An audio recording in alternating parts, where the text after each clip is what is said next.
This program is brought to you by Pay Global.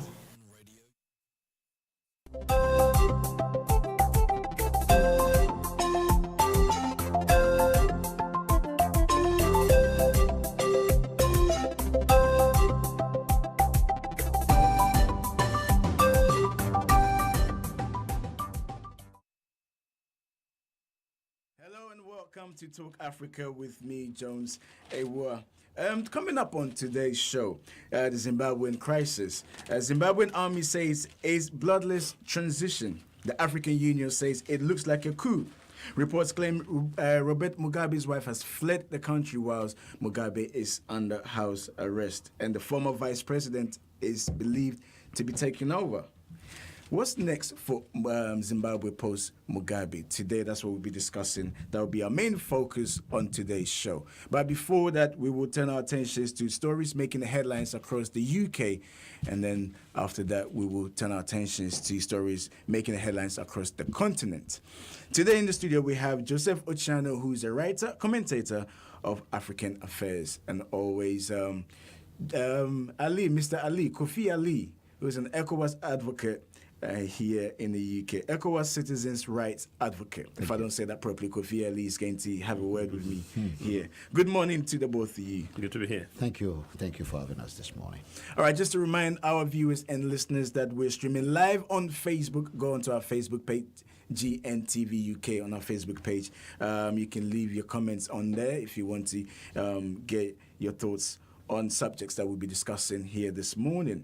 You can also tune in. You can get us on GN Radio. GN Radio, you can get us on TuneIn. Just to let you know, we're across DAB London, Sky Channel 0185 across the UK. Also, Eurobed and Astro TV across Europe. And as I said, on TuneIn, GN Radio. So wherever it is that you're listening to us, a very good morning to you. And once again, if you want to contribute, make sure to get in touch. If you want to call in, the number to do so is 0203-286-0185. If you want to send a text message, it's 0793-286-1328.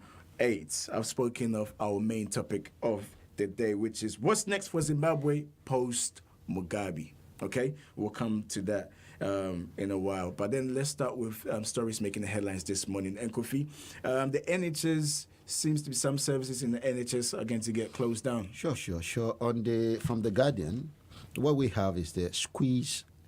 NHS must close down dozens of services, and they say 70 facilities across the UK to be shut or downgraded. 6 A&Es under threat from a reorganization's plan.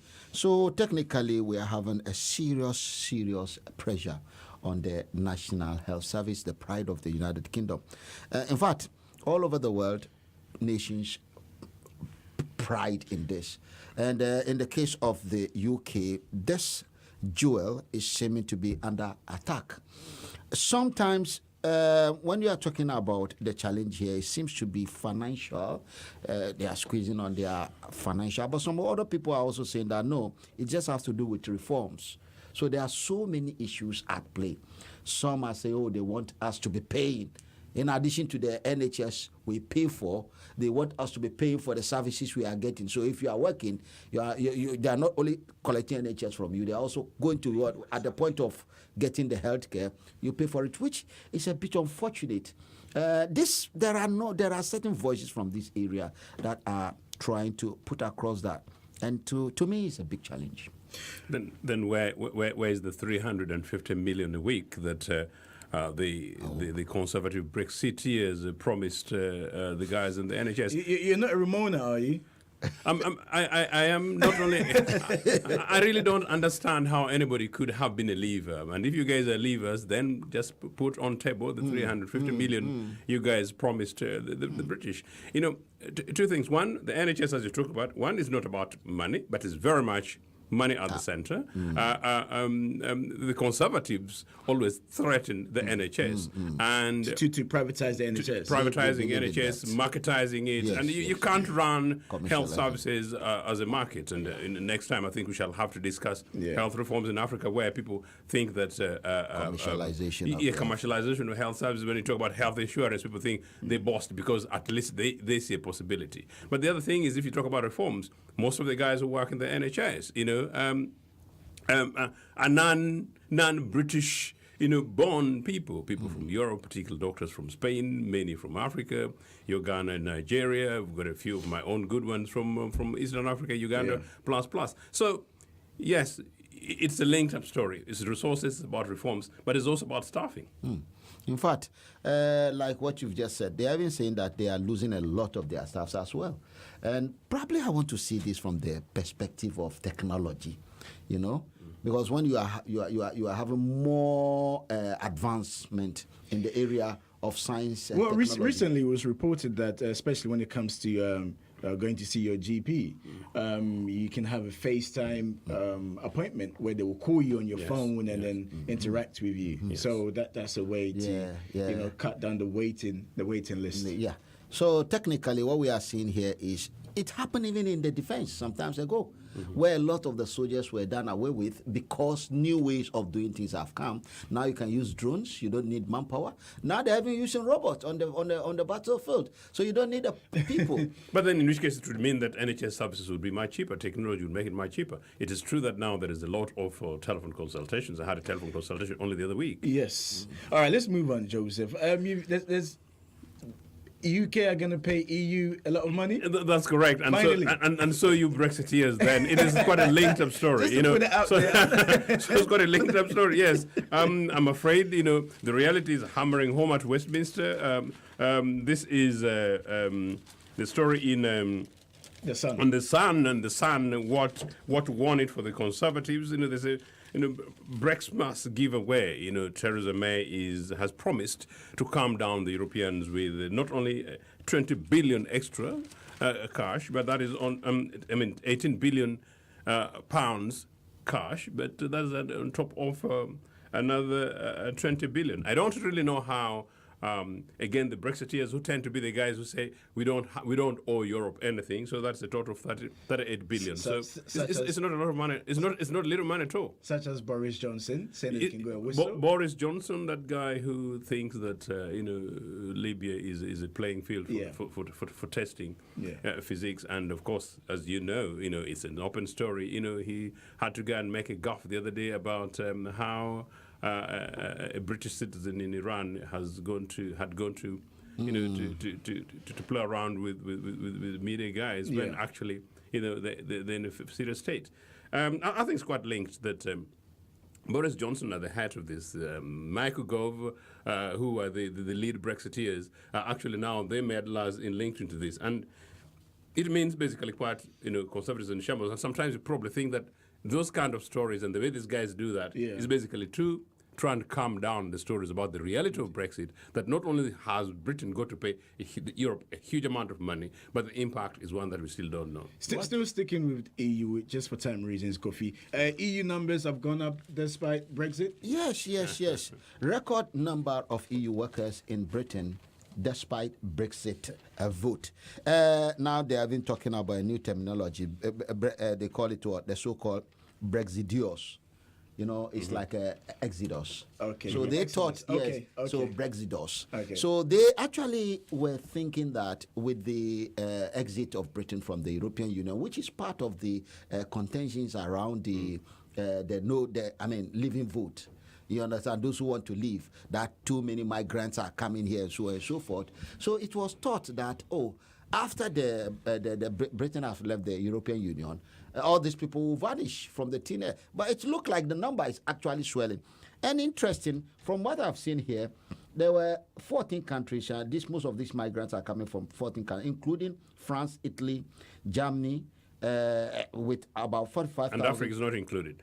Oh, they've not even talk about the Africans. Then you have Romania. No, it's about the BRICS, those from the European But Union. indeed, part of Brexit campaign was many people actually saw this thing as actually protecting the island, and I'm afraid, the guys when they think about protecting the island, not only is it about Eastern Europe, but particularly those guys from the Middle East and Africa. And then the way the thing was sold, they made it look like Africa and the Middle East and other part of the world are not the threat. We'll get the opportunity to come in. That's what those who thought they are going to benefit are going to get. And many Africans bought that. Absolutely. They bought it. There was a lot of text messages circulating saying, Oh, yes, that's right. saying that when you should vote for Brexit. If you do, the You will lose Africans your will get the job. opportunity to get more jobs, which was a totally You get job. lie. Coffee, I hope you didn't buy that. What I knew. okay. Could be some Brexit. What I knew, because we were on air debating this issue and giving the facts, because you don't come campaigning after the game. You understand? When this Brexit was going on, we were saying that we are not having enough voice so that we make cases practical. So you cases. thought Brexit might give you a voice? To be honest with you, I am. So you I'm bought into it. No. Don't get me wrong. Remember, I'm a pro-unionist. Yes. So I am pro-Remain. There's no doubt Okay. about. All right. I mean, there are clips on me all over the place. That's what we preach even on the continent of Africa. But here we find ourselves in a situation where you see where the argument for the Brexiteers was working is that they are saying that when people are coming from Australia, Ghana, Nigeria, they'll go through the immigration regime, that is visa regime. So this is control. down to the freedom of movement. Right? But when you come to the EU, because there is free movement of people, they don't have control. So they are saying everyone from Romania is coming to settle down here. Just to pick you up on that, one day we will talk about the freedom of movement across the continent because ECOWAS is prone that, and a lot of people have spoken against it. But let's move on. Another story: Christians are offended with regards to Greg's bakery advert, Christmas advert. Yes, very interesting story. We had Greg's advertising. You know, Christmas is coming. Yes. It's just around the corner. Yes. And what we had is a case of, what do you call it? A burger. Oh, I was sorry, Sausage, not a sausage. Yeah, they had a sausage in a manger. I mean, where you're supposed to have this thing. And then, instead of Jesus, you have the sausage, and around it you have the three wise men and a lady. And the Christians are somehow offended, and they feel it's against their values. In fact, we have Archbishop Reverend Mark Edward. Well, we have the Reverend Mark Edward of St. Matthew's Church in Dennington and St. Corbeth Church in Brunswick.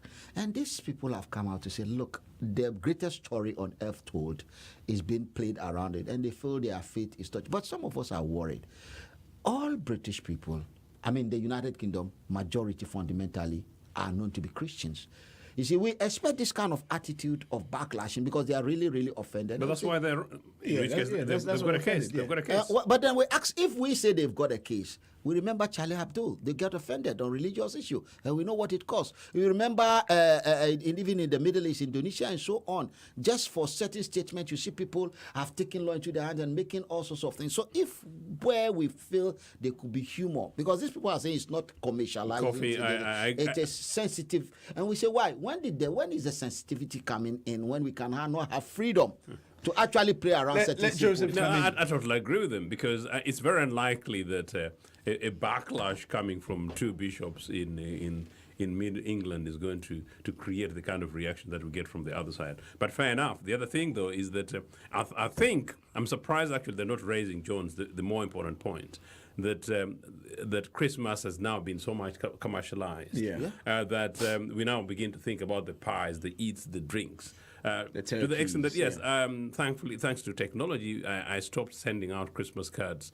a few years ago. When one time I nearly thought my car had been stolen at a car park because I was struggling. I'd worked a very long day. I was very tired, but I still had to go and buy those few minor extras. And then when I looked back after Christmas, simply say, did I really have to go through all that? And was it really about that, or was it about the love that I've got to provide and care for these very particular individuals that I was thinking about. So the essence of Christmas. The essence of Christmas is about celebrating the newborn baby Jesus, and actually, For how long? and it has to be a continuous thing. All It's right. got to be a daily thing. For how long? No, everybody's celebrating in their way. Okay. And if Jesus was alive, he would not vote for Brexit. Okay. On that note, we're going to take a quick break. When we come back, we turn our attentions to the continent. Stories making the headlines across the continent. This is Talk Africa with me, Jones Ewa. We're taking another break. We'll be right back.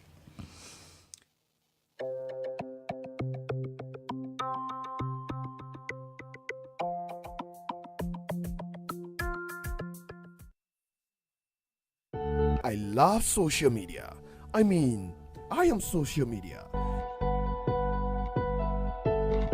So I've decided I'm going to hijack your screens for the next 60 minutes as we surf through your Instagram, Snapchat, Facebook, Twitter, and all of it. The key is to listen, engage, and build relationships. Social media is not just any media. It means fun and connecting to your favorite personalities online from any part of the globe. And when I say fun, I mean real fun. FNN Social. Are you doing something illegal in there? No. What? Your lesbian fixation? Huh? You call that a lesbian fixation? It is happening live. I am just coming from their room.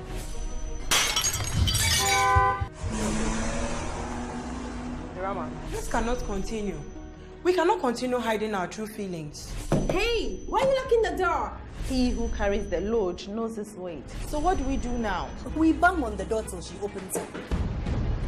What the hell is going on? We just came out of that room and what we saw there didn't even come close to 2 women. You know, sometimes the trap doesn't catch the prey you set it for. Why Solombi? These girls are becoming troublesome. Are we supposed to tell our clients to wait so we go buy shampoo? We deliver to our clients irrespective of our challenges. I shall be back. You won't get rid of me so easily. E-News Redefined. Wondering what's going on in the life of your favorite entertainment personality? Wonder no more, because the Daily Setbit has got you covered with the latest in entertainment news, gossip, fact, rumors, and of course, some sizzling interviews. Not just that, did you know actor Jimmy Fox's real name is Eric Malone Bishop? I bet you didn't know. On the Did You Know segment, we bring you some mind-boggling facts you might not know about your favorite celebrity. We don't only set the trend with our stories, we bring you trending videos and images that have gone viral on social media. Your entertainment just got better.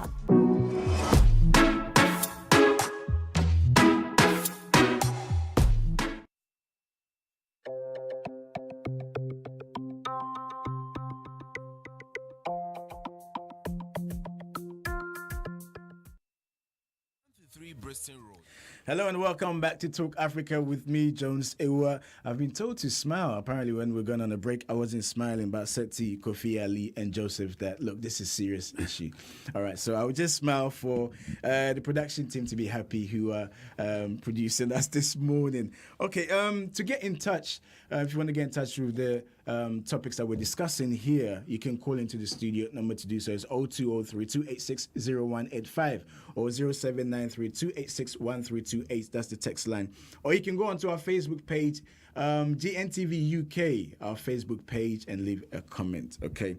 Now let's turn our attentions to the continent stories making the headlines. And Kofi, it was reported that there was some sort of suicide bombing took place in Nigeria, which killed 10 people. Yes, and almost 30 people were wounded. This happened, a suicide bomber, that's the caption. Suicide bombers kill 10 in Maiduguri, emergency officials told us. Now, these are 2 young ladies, females, within a reasonable age. They are very, very in their at least early age, and then strapped what you call the normal thing on their body, and then they go to a place with crowded people, and then exploded it. We ended up with 10 people dying, and though they've not been direct connection because nobody has come to claim Boko Haram is responsible. They've not come to claim the being responsible for the act. But the fact is... But then around that region, that is known to be Boko Haram. And one of their claims is that they wanted the Chad Basin. They want to create an Islamic state in the Chad Basin. And this technically is telling us that instead of focusing on the, what they call it, the indigenous iPod in the southern part of Nigeria, as those who want to break away. When you are claiming to be creating Islamic states in that basin, where there's nothing, it's mere desert, then technically that tells you that the secessionist movement, the rebels are not only in one part, but they're in so many other parts of the country. Then you start asking yourself, why are rebels just everywhere? Because government technically is failing. We need to learn to address the fact that if government is this country, at a point in time, they had this problem. But at a point in time, you see everyone is down because there is hope. And they could feel that, yes, things can be done better. But in the case of West Africa, Nigeria, the continent, you do have this problem coming up every day. It's not the best to wake up in the morning and we hear people have been blown up. Yeah. Yes, in America, even with the development, they do shoot themselves. But in our case, I don't think we want that. The people who die don't want to die that way. And it's sad. Most of them are very poor people. Joseph, since 2009, the Boko Haram have killed over 20,000 people. It seems to be the norm now. It doesn't send a shock wave to everybody anymore. How are we doing enough anyway? Are we doing enough to combat this? Because it seems like, when it's in the West are trying to put measures in place, even though they say they cannot stop it. But across Africa, it just seems the number just seems to be rising and rising and rising. It's because, partly because of the points that Kofi raised about basically the failures of governments and institutionally in Nigeria's case, when Boko Haram was initially coming up. I was probably one of the early commentators. I remember a Nigerian friend and a journalist who called me to express deep anger that how dare I relate the then bombings in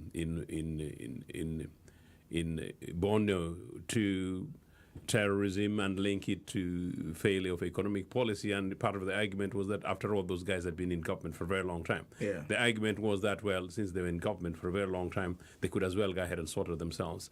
No, I think in Africa, we tend to want to fight things. When guys come to power, they tend to look much more about themselves rather than the broader communities. And yes, secessionist movements, well, it's not true that it's only in Africa. In Europe today, Ireland is just battling with it, meaning Britain is still battling with it. The other day is just in Spain. Yeah. So Nigeria is a very large country. It's very diverse, but it's also extremely unequal. And in as long as the inequalities continue, in as long as central governments continue to fail, in as long as the economic divides continue, it will not be surprising that Lagos, which as a state, which is probably bigger in economic terms than most African states, may actually tomorrow want to begin to seek to secede if they think, if the vast majority of the people in the area, other than the guys who run the big monies, think that others are going to come in to play them. I think you guys who are advocating for ECOWAS as a movement, probably need to be focusing on policymakers rather than the ordinary people. The vast majority of African people don't really care very much about cross-border things, trades. They've done that for ages and for generations. The issue is the guys who hold state power, who have to talk about taxation, who have to talk about the movements of drugs and illicit trades around their borders. And in this case, where France and America and to an extent Britain now are actually very big, Jones, on those regions without you knowing why, because they think that Africa is very likely going to be the good new net exporter of terrorism to Europe. But you are quite right. For them, they care more about how many Africans are likely to destabilize their side of the world than how many are dying there. But much more importantly, how many Africans are going to control the oil pipelines, diamond mines on the regions, and the platinum zones in Congo, which is basically the source of this guy's raw material. And I think the sooner we all woke up as Africans, united, like Robert Mugabe probably would argue, that our gold mines and our diamonds are ours, not for Blair. You've touched on Robert Mugabe. I can see on our Facebook page that some few of our viewers have left comments on there. We will touch on that issue, the crisis going on in Zimbabwe. I promise you we'll get back to that, so don't worry. If I haven't read your messages out yet, we'll definitely get to it. Joseph, another story. The president of Angola has fired the daughter of his predecessor. Yes. And that's very interesting. It is, I thought it was possible, but actually if you asked me a few weeks ago, I would say he was going to hold on a bit. Secondly, I actually thought that if it was possible, I didn't expect it would be this fast. But the implications are huge. On the one hand is that, maybe a signal to guys in power that, you don't hold it completely if you look at Zimbabwe. But probably because most of these guys continue to stake onto power because of wanting to use the state as a center for immunity, then maybe others will say that, well, if I also let go, my family might actually leave. But I think it's the right move. Yeah. That the Santo daughter is one of the wealthiest individuals in the world. Yeah. Worthy, is it $3 billion plus US dollars, and it's reasonable to ask, how really did she make that money other than through the exploitation of Angolan oil? When Angola is very wealthy when it comes to oil, like most African countries, but it's very much about corruption. Yeah. And these things have got to be curbed, considering the fact that Angolans, also ordinary Angolans, are also amongst the poorest on the continent. I have a different dimension to this news. It's very interesting. This lady just took over this job about 6 months ago.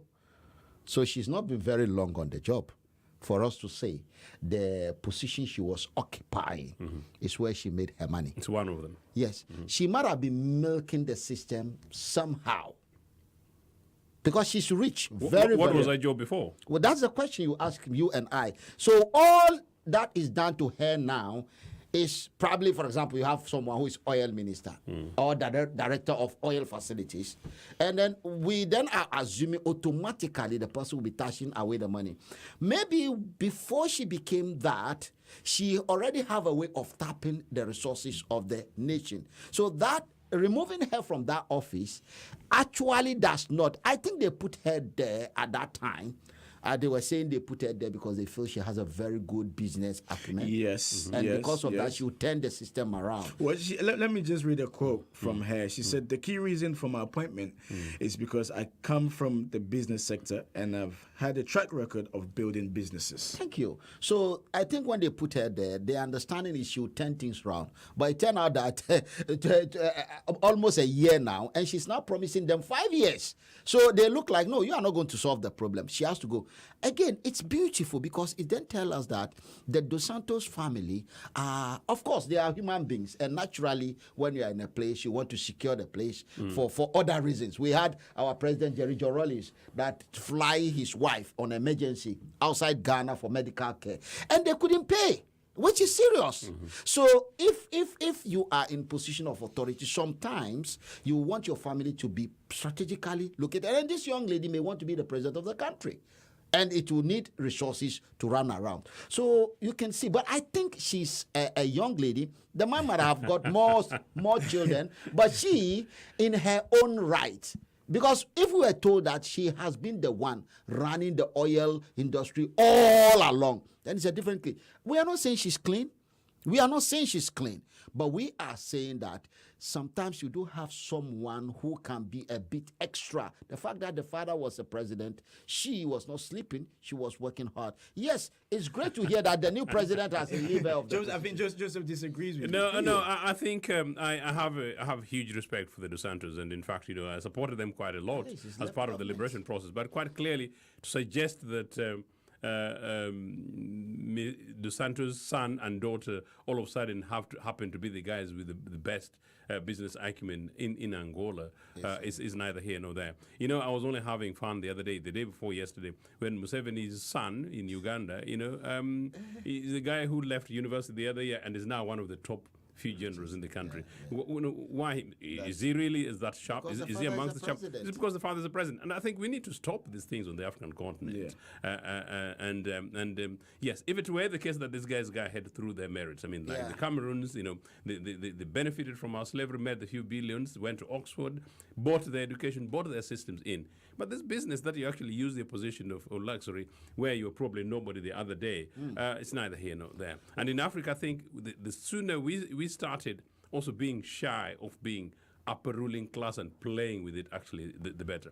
The Dos Santos as a family have done very, very well. And I have no major issues with them. But quite clearly, Dos Santos' daughter is in that position because of because the father was and the son. All right, let's move on to another story, Kofi. The founder of a university college in Ghana, somebody who started with just £50 in his pocket, has now been awarded £380,000.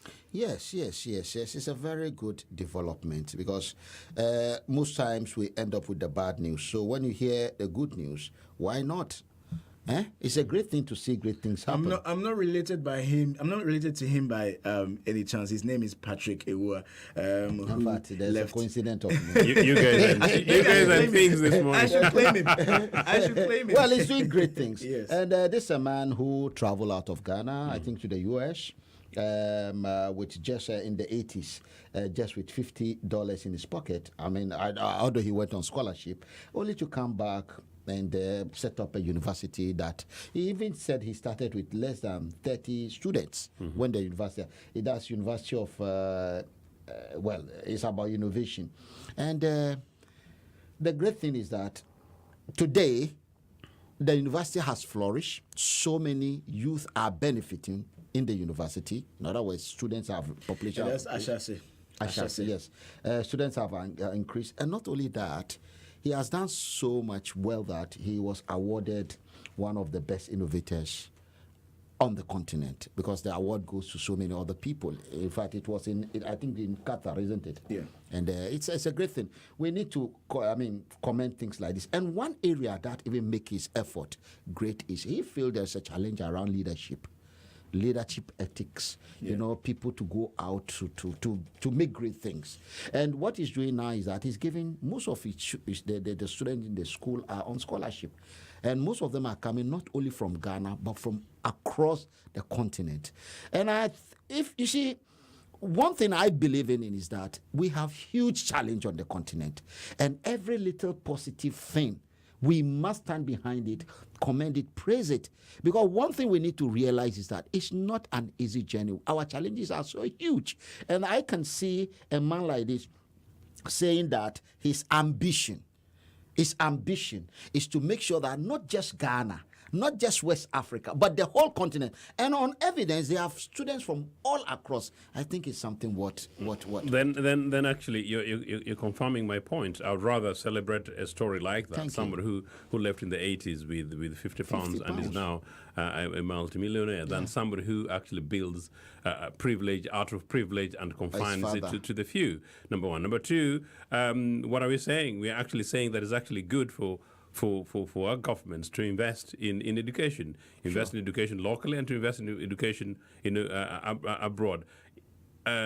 While we are celebrating scholarships abroad, maybe we should be asking why the University of Ghana and Makerere University and Ibadan are no longer at par in competition with the Oxbridge or this world, so that it's even cheaper. In other words, we are also saying that why can't some of these innovation be innovations inside Africa? Why should the big guys making the biggest monies thus far on the African continent be foreigners, meaning non-Africans, when Africans we are basically just playing the chips on this? But the other thing is, John, see, this guy's lucky. I'm 30 years old in exile, but I left with nothing.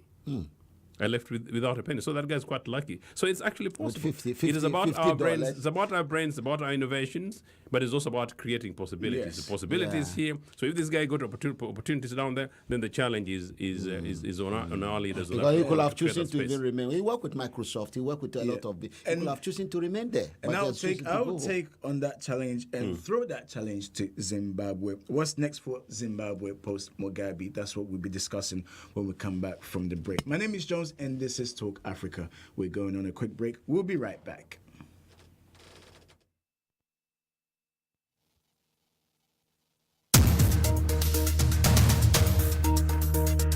We are Ghanaian.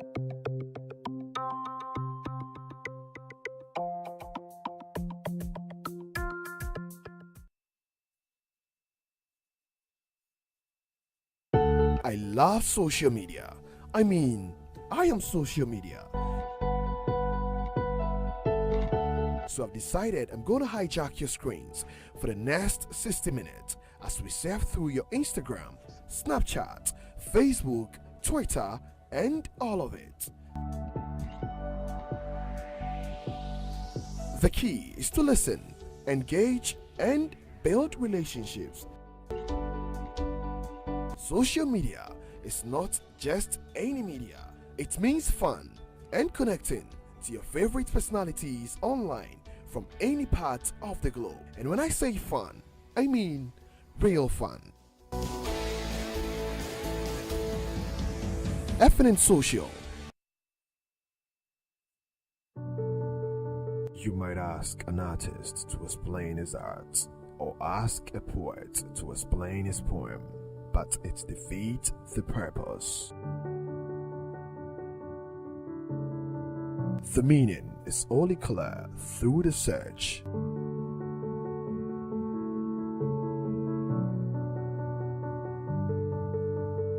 Painting is the silence of thought, the music of sight. Painting is just another way of keeping a diary.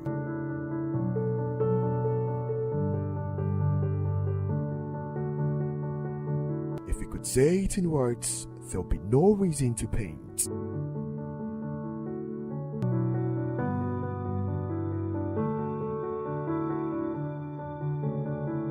E-News Redefine. Wondering what's going on in the life of your favorite entertainment personality? Wonder no more, because the Daily Setbit has got you covered with the latest in entertainment news, gossip, fact, rumors, and of course, some sizzling interviews. Not just that, did you know actor Jimmy Fox's real name is Eric Malon Bishop? I bet you didn't know. On the Did You Know segment, we bring you some mind-boggling facts you might not know about your favorite celebrity. We don't only set the trend with our stories, we bring you trending videos and images that have gone viral on social media. Your entertainment just got better.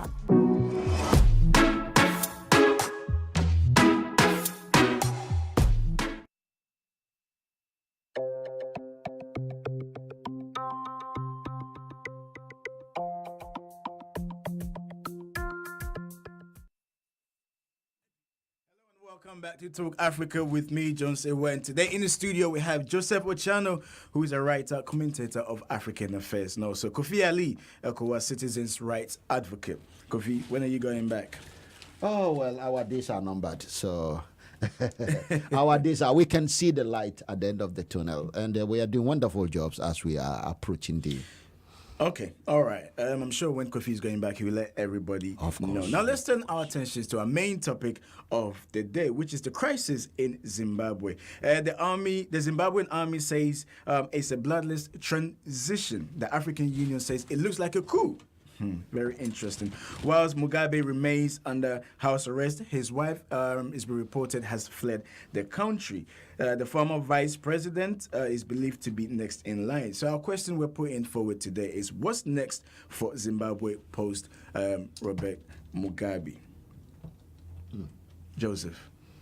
It is probably too early to tell, but what is apparent and what is obvious is that Mugabe is reign as him at the helm is come to an end. I really hope that whatever the outcome, I believe that Zimbabwe is a victim of Western imperialism that refused to let go a tiny little baby. Very few people have referred to that, partly maybe because people don't like to say it, or some people don't have the courage. So I hope that once Mugabe is aside, whoever come in, which is going to be almost certainly beyond next year's elections, almost certainly going to be ZANU-PF, that they continue with the process of not only land but general economic reform in Zimbabwe, and that they don't hold back to create a situation in which a few hundred white farmers own 70% of Zimbabwe land. Are you saying the West are behind this, Joseph? The West are happy. I'll be very surprised if that London and Washington did not know this was coming, that's almost certainly obvious if you get from the comments from the guys in town here. But Jones, this is something that started more than 20 years ago. Yeah. In as early as 1997, when the British government officially declared war on Zimbabwe, and the British, the Americans, and the Australians started, basically, effectively, the white Commonwealth started pushing for regime change in Zimbabwe. It meant that Zimbabwe became the Cuba of Africa. Isolated. Let's get rid of Mugabe. Yeah. Let's break the economy. When Zimbabwe started moving east, it was in part an ideological thing because, by and large, these guys, Eastern-leaning, but much more so because they had no option. But back into Zimbabwe, very few guys, particularly the younger Zimbabweans, recognize that the economic challenges they're facing today is a direct creation of sanctions and blockade of their country. Yeah. Yes, Mugabe is no saint. Yes, Mugabe has ruled rather ruthlessly. And yes, Mugabe, including some of the new guys, new guys, were party to the massacres of the early 80s in Zimbabwe. But if we want to put it in context, the Mugabe of the 80s was really the same Mugabe of the 90s, and the Mugabe of the 90s really wanted to move Zimbabwe beyond a political independence to genuine economic independence. And you know what? Jacob Zuma provided leadership for the first time yesterday. By him coming out, I think calmed not only Zimbabweans, calmed the region, and calmed the world. And by him coming in, I hope he also made sure that common sense prevails so that whatever happens, Robert Mugabe is not harmed, nor is he humiliated. And I'm quite sure these guys would not necessarily dare humiliate him because maybe there would be a backlash because the guy is genuinely, not necessarily 70% popular in Zimbabwe, but he's probably more popular in Zimbabwe than Donald Trump in America. But why? Do you know one of the reasons why it's important? South Africans know that whatever happened in Zimbabwe that pushed Mugabe, including Mugabe himself, may have to happen in South Africa because South Africa continues to be as much an apartheid state economically today as it was in 1980. And I think it's something which is completely unacceptable. Kofi? I will have a slightly different take. I know you would, Kofi. Yeah. And it makes sense. You see, what you struggle to achieve at the age of 20, 30, 40, 50, 60, and you couldn't achieve it. And at the age of 93, you are sitting there trying to achieve it. God. Is it? I think it's 97 or 93. 93. He's 93, yeah. And you are still sitting down there.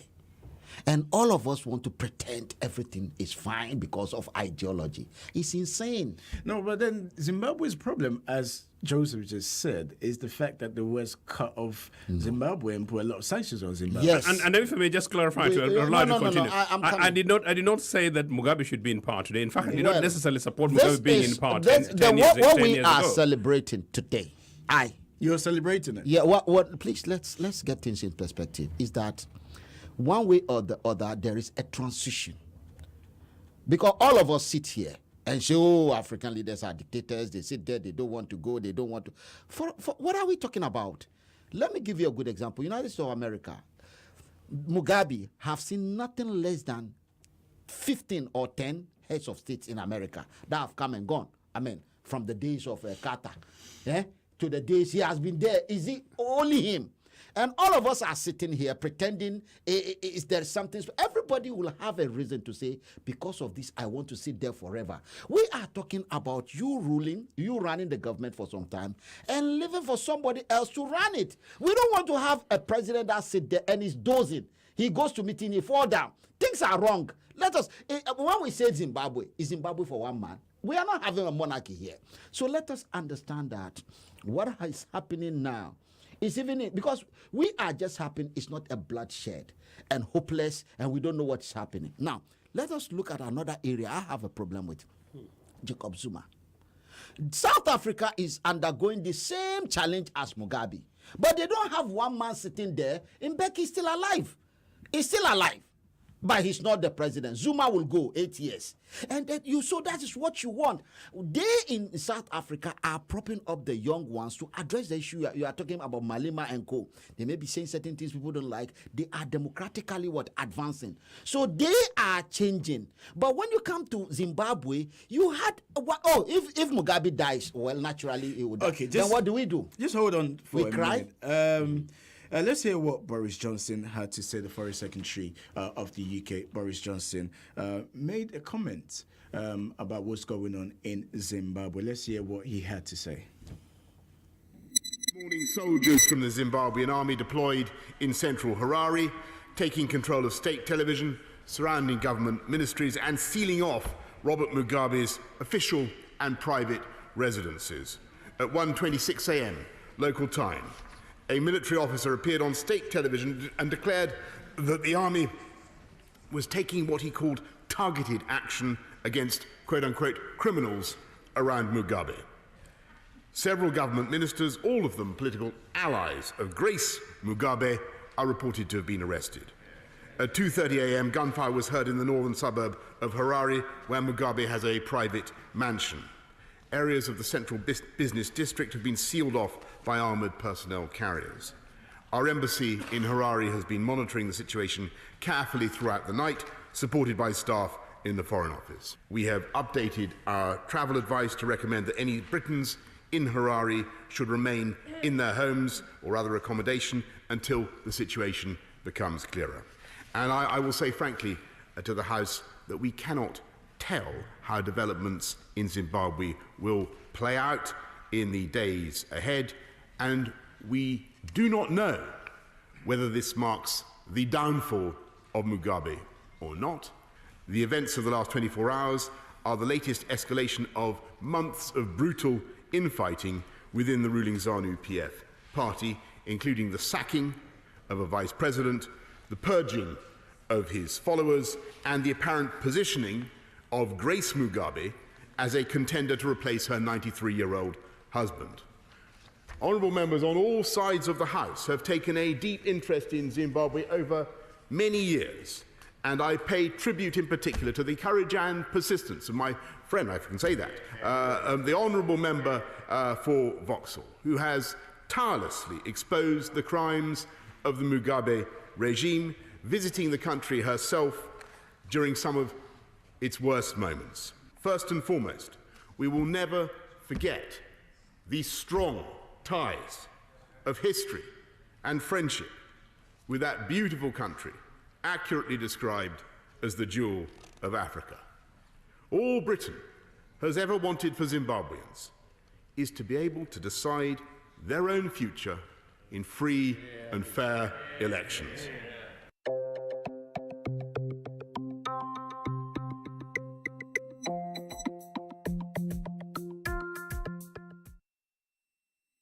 Wow, that was a soundbite from the Foreign Secretary Boris Johnson. He said all Britain ever wanted for Zimbabwe, to have free and fair elections. Absolute nonsense. Absolute nonsense. The British. Boris Johnson is literally celebrating, and if you saw his body language in Parliament, you know, this guy he nearly basically wanted to go and play Michael Jackson in Parliament. He couldn't. No, quite clearly, the British wanted Mugabe to go. Mugabe, at the time, 20 years ago, Mugabe was the most democratically elected leader anywhere on the African continent. And Zimbabwe, 20 years ago. Kofi, go through your history a bit. You know, the point is, we are not saying Mugabe should be in power. In fact, I have said that Mugabe became now an embarrassment to us, including those of us who supported him substantially up to about 10 or so years ago. All I'm simply saying is that this is a culmination of the Cuban style blockage of Zimbabwe, number one. Number two, the British really didn't want to leave Zimbabwe. The British never forgave Mugabe for beating them up out of power in Harare with that they call Salisbury. Salisbury is down here. There's no Salisbury in Africa. That's the VA hold. Mugabe made, obviously, a mistake, a blunder, and you Ghanaians offered him a first wife, you know, your auntie. But once your auntie passed, you know, he got this beautiful Grace. Grace seems to have held on to him, become massively ambitious. But even before Grace came in, these guys had to deal with, you know, regime change by the Morgan Tsvangrais. And I mean, with respect, Kate Howe, you know, who's a colleague in the Labour Party, you know, was basically a handler of Morgan Tsvangrais. That's a common known Westminster thing. And in Zimbabwe, people outside the core of Robert Mugabe knew genuinely that regime change was not engineered by the Zimbabwean people. but by the West. And that's one of the reasons why it failed. In fact, there is a suggestion that some of the new guys coming into town may be coming into town with the blessing for other people. So that's why I actually say that, look, the change these guys have got is not regime change as they wanted it, but at least a change of guards. But they're comfortable enough without Mugabe. And to an extent, we want Mugabe off the space. Thank you. What was happening, though, Jones, very, very quickly was this, that these guys were in a dilemma about 5 years ago.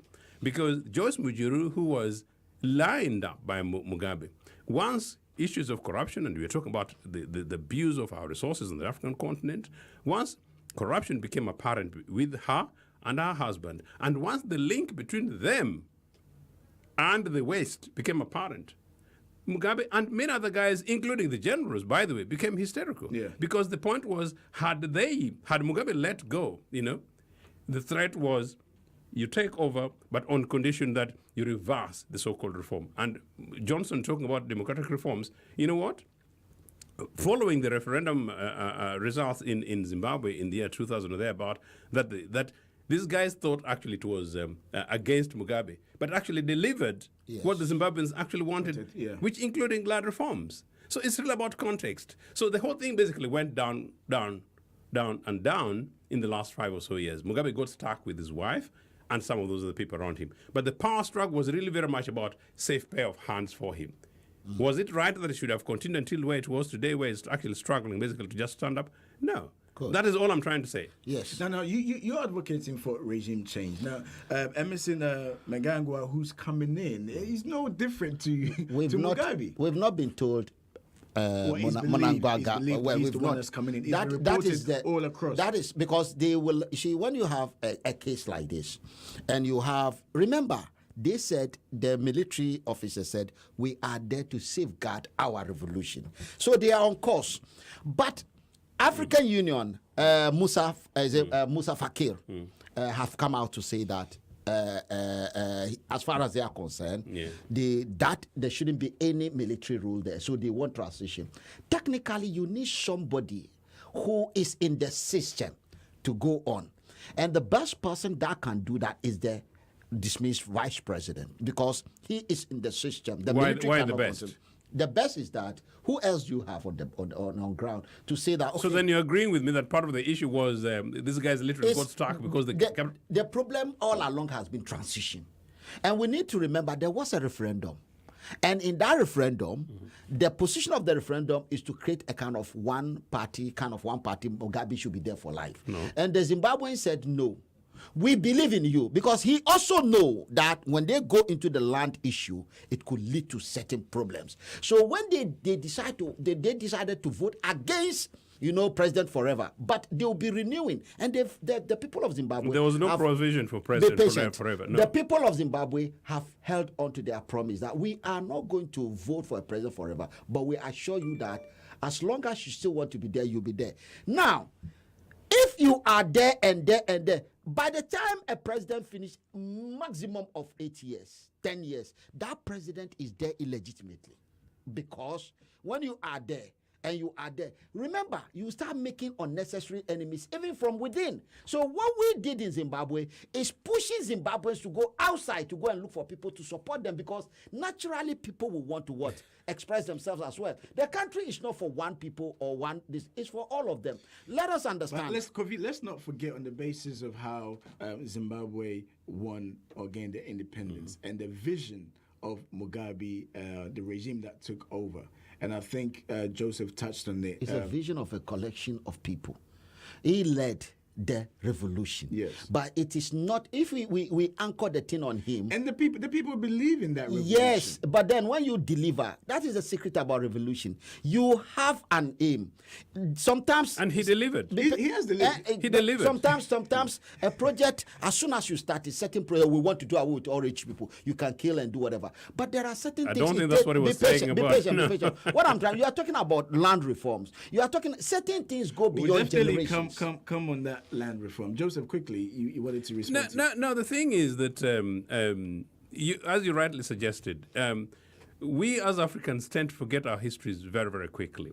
The situation, the problem in Zimbabwe was historical and was very much around land. The generals that have taken over today could not have done so 10 years ago, because you know what? They simply could not allow their revolution, to be hijacked by Western interests. And I can tell you Western interest was at play, still is. The only thing is that it had become extremely too much. These guys actually got stuck with themselves. So they really saw that, well, we better actually just push off Mugabe and particularly his wife aside. And his wife had become very, very toxic. Just push you aside for just a brief moment, Joseph. We're taking another break. When we come back, we'll continue with our discussion. This is Talk Africa. We'll be right back.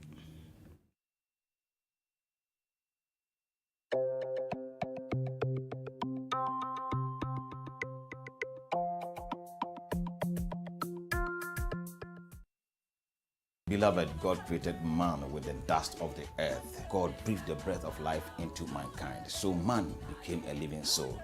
It is therefore empirical to know and to understand that the earthly cannot survive without the heavenly. Faith today is designed to bring men and women of God from across the world to discuss developmental issues and current affairs backed by the scriptures and the gospels. This will enable us to have a better Ghana and a better world to live in. My name is Apostle Owahim Omaria Champon. I'm going to be your regular host. Remember, the light of God will shine. Don't miss it.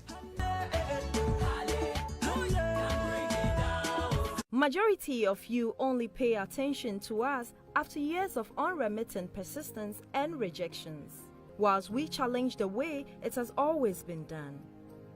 We have made courageous decisions many of you wouldn't dare dream, forgetting you can live it when you dream it.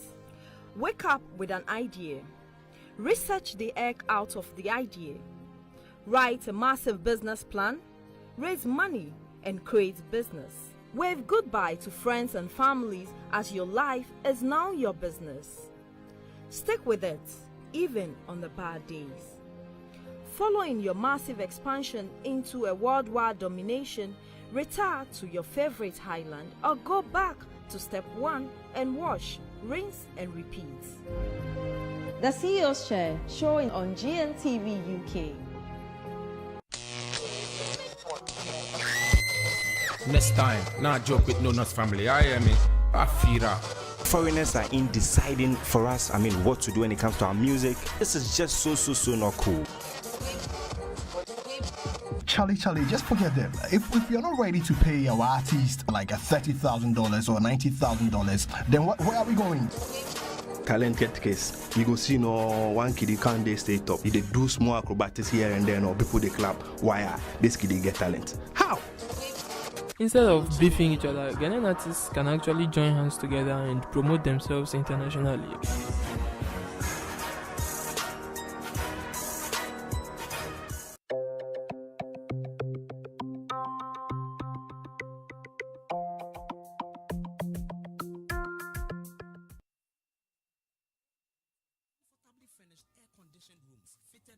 And cold shower, a mini bar. Hello and welcome back to Talk Africa with me, Jones. Sorry, I got caught off guard. I've got Kofi Ali in here, Joseph, going back and forth here in the studio.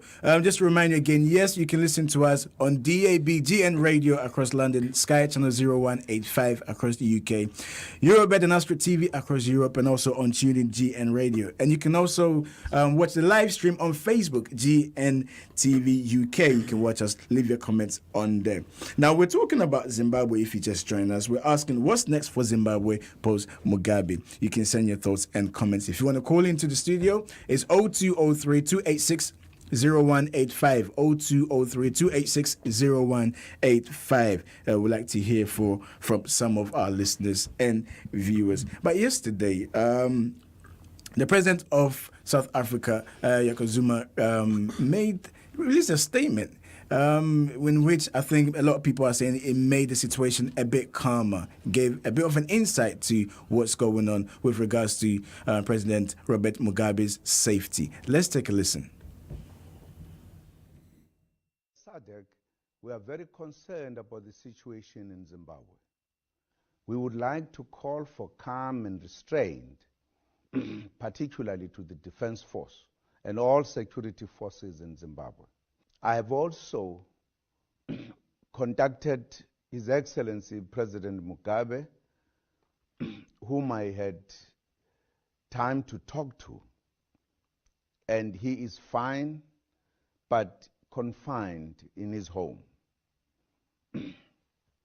I've also managed to get the briefing about the situation in Zimbabwe, but of course, given the seriousness of the situation, I've taken a decision to send an envoy to be able to contact the leaders of the Defense Force who have undertaken these operations, but also to meet with President Mugabe so that we have a more clear picture of what is happening in Zimbabwe.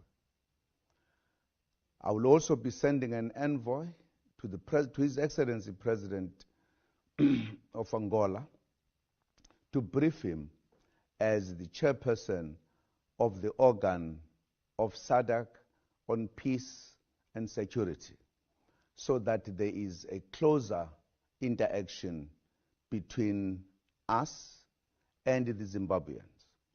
I am hoping that the Defense Force will be able to respect the Constitution of Zimbabwe as well as the people of Zimbabwe, so that this situation does not go beyond the situation where it is now, particularly because we are now in contact with them as well as the president.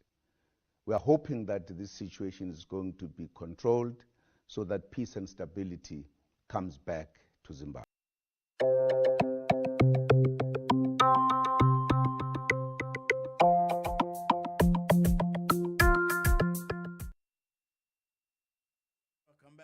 That was Jacob Zuma, who is the president of South Africa. Joseph, as I said earlier on, him coming out to give such statement really kind of like calmed the situation, because nobody had come out to speak on the issue, although many leaders like Buhari said there should be calm in the what's going on in Zimbabwe. But Jacob Zuma coming out there really put forward a lot of, gave us an insight as to what's really going on. The fact that he spoke to Robert Mugabe. He provided the leadership that was necessary. I give him the rare credit because, I give him a rare credit for that. He provided the right leadership, the leadership for the right reasons, for two reasons. One is that inside Zimbabwe, everybody else is now conflicting. Within SADC, he's the most important person, and then two, all these guys actually respect Robert Mugabe. I know some people might not like that, but the truth is, as I said at the beginning, it's in the interest of South Africa that Zimbabwe is resolved well. Jacob Zuma might have been addressing the Zimbabwean people, the African people, and the international community, but he was also addressing South Africans, because, as I said, if how Zimbabwe is resolved will depend on how South Africa is resolved going forward. The Julius Malemas, who actually facilitated Jacob Zuma coming to power, have for a long time now the Economic Freedom Party in South Africa, who had been underestimated and who are actually right now quite actively running on the programs of economic and land reforms in South Africa, are looking into Zimbabwe. So it is very, very easy beyond Mugabe for these guys to say, let's also start in South Africa. So really the hope is that they don't go the Zimbabwe way. And the Zimbabwe way, of course, that's where I disagree with Kofi, is that the Zimbabwe way is not what the BBC showed the rest of the world, that these mad Africans have been sent like dogs to go and break up the farms. The Zimbabwe, by the time people were going to those farms, Robert. Joseph, let me just interject. Let's give a background history as to before we the do land. That. Before we do that, I think it's good for us to clear certain area before we go into the issue. Because when we go into that, we are going to history. Okay. We are talking about how SADC is managing this crisis. You understand? And I think it's totally wrong. You see, what we are, unfortunately, what we've got from the voice of Jacob Zuma is a wrong person. You understand? Saying the right thing. And who's the right person? Thank you very much. You see, if what is SADC? That's the question you should ask yourself. Well, SADC is Southern African Development Community. It's the regional body, yes. If it's the regional body, like European Union, who will have been talking That's what we are failing to realize. Are you saying it should not have been the political leader? It should have been the civil leader? Yes. We don't need a big brother in the community. So is Jacob Zuma the head of the SADC? No. Does it make any difference? It makes a difference. What we want to do here, because the leaders have a problem. You can't tell me what to do. I can't tell you what to do. And that do cause problem. We are president in your own right. I'm a president in my own right. You need an institution above all of them. The head of that institution should be the one doing the talking. But he didn't complain when you... Why didn't you say the Foreign Office officials should have been the ones talking? No. You don't. Be patient. The political head. If they have an issue in United Kingdom, you are talking about internal issue. Yeah. Now, they are telling their people what they want to tell their people. You understand? United, if they say Commonwealth is going to talk, you understand? The head, there's a person in the Commonwealth who will be doing the talking. Britain is talking, it's not Commonwealth. But Commonwealth is not a government. That is what this is a political issue. No. Commonwealth is a political institution. Kofi, let's come back. Let's look at what's going on in Catalonia, for instance. The EU didn't want to get involved. No. Not that they don't want. They didn't want to get involved because it's an institution. Hold on. I think it's right for Jacob Zuma to speak. No. I don't think we need SADC. You are making a wrong. No. You see, we want to solve problems. There's no point doing what we are doing if we are not solving problems. If you are making Catalonia is Spain and Spanish doing things. So you said, okay, they are doing their thing. Let us watch them. Right. The EU, if it's Spain and Portugal. You understand? Yeah. South Africa is not the union. No, I'm just giving you an example. I'm giving you as an example. That I was just giving you as an example. It's a wrong example. No, it's not a wrong example. What makes it wrong is that... Hold on, Kofi. I understand what you want to say with regards to ECOWAS, whatever is going on. And everybody was within the region, region. At the European Union, in the case of Catalonia, to do something. And European Union is saying, we want them to solve the problem. We're watching them. It's not the same as they are saying the German government, come and do something. So who should have spoken? Who should have spoken? I'm not from South Africa. Okay, you are from that area. I will tell you the one who will speak if it's ECOWAS. If Nigerian president open his mouth, we insult him. We will want the head of the ECOWAS, who is Marcel de Souza, to speak. I know my own. I don't know what they have in that South Africa, but I think it's the wrong person that is talking. It's very important. Well, Kofi, that's your opinion. And I find it very, very difficult, considering what the issues are, that here is a very important country in Africa. When you guys had issues with the Gambia, these things were not confined to civil servants in ECOWAS. The political leaders had to speak, because at the end of the day, the implication was that if there was need, for example, for military intervention, in the likely event that those needs for that, the political decision needed to be taken. And these are guys who are elected and they're mandated by their peoples. I actually think that in Africa, part of the challenges facing us is that we have less politics. Most of our politicians don't have the clout, the ability, the leadership to actually take positions and run with it. Yeah. And I think part of what Kofi is saying, which I may understand, is this thing about the mini brotherhood, where heads of state are incapable of, or telling their other colleagues. No, if that's the issue, let's talk about it and simply say that, well, Zuma may just make the point that Zuma might fear telling Mugabe, because Zuma either fears Mugabe or respects Mugabe. It's fair enough for us to be able to discuss that. But on this occasion, I'm afraid the issue is it needs a political leader to come. Yes. And I'll say again that Zuma provided the leadership, did that, and filled the gap. Because going forward, in terms of your question, if I may say so, I really hope that the ministers that Jacob Zuma sent into Zimbabwe, again, is leadership. The thing is, it needed somebody from outside Zimbabwe who's able to talk to the generals. And that is why they formed the SADC. Who's able to talk to the generals. You might have your own structures. And by the way, with respect, I have a long history of an appreciation of the Organization of African Unity. I'm very critical about it. And you heard them talk. I'm very critical about the African Union. And I have an idea, my own, because actually I'm also a politician. I have my own view in terms of how Africa should be going forward. I think where these guys are, it was quite clearly the case that guys sent from South Africa who were able to talk to the generals, talk to the dissenting politicians, and talk to Robert Mugabe is exactly the right thing to find a way in which there's a balance. Because, Jones, you're asking which way forward. Yeah. We really hope that the matter of what happens to Grace is resolved. What happens to Mugabe is resolved. The constitutional quagmire of what happens between today and the ZANU-PF Congress, is resolved. That is constitutional issues inside ZANU-PF, and then constitutional issues nationally. Because if Mugabe goes, and then probably a new leader is picked, because the war veterans are saying that they want to recall him. Now, when they recall him, what happens? The Zimbabwean constitution is not like the British constitution, where the largest political party forms the government, and once you recall somebody is elected by their party, then they automatically become leader if they've got the majority in parliament. It's not something like that. But these are all the political issues that we need to be able to be looking at. And then beyond that, where is the opposition MDC? Are they going to be a party to the conversation? And I suspect they're already party to the conversation. So maybe that Mugabe goes, let's find a space in which we're able to have a transition arrangement. Is that transition arrangement going to be led by politicians or maybe by technocrats who may lead the process leading to the elections? Kofi? Yeah.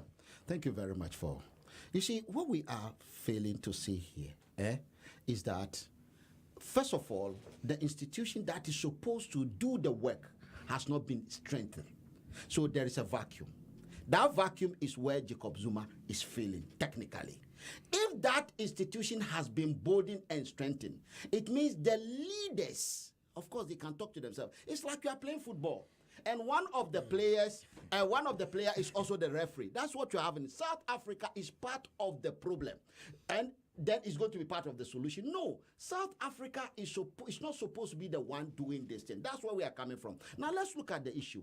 The issue of the Zimbabwean crisis is not only limited to Zimbabwe. They have the same problem in South Africa. Yeah. They have it in Namibia. They have it, but all of them have got the same thing. And the contention about the so-called revolution that is keeping people like Mugabe forever and ever in government is simply because they have an old problem to solve that has not been solved.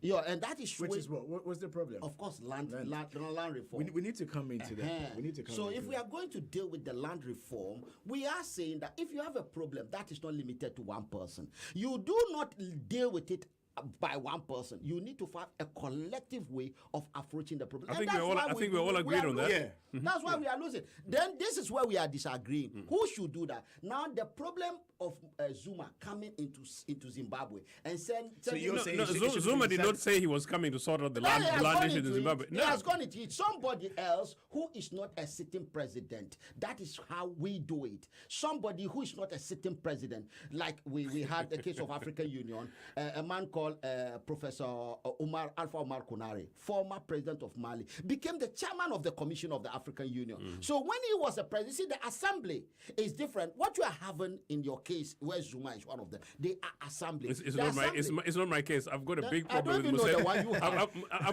Thank God we have a different regional body. I've got Museveni, who's worse than Zimbabwe. Who's worse than Mugabe? But that's another topic. Let me take a few messages here.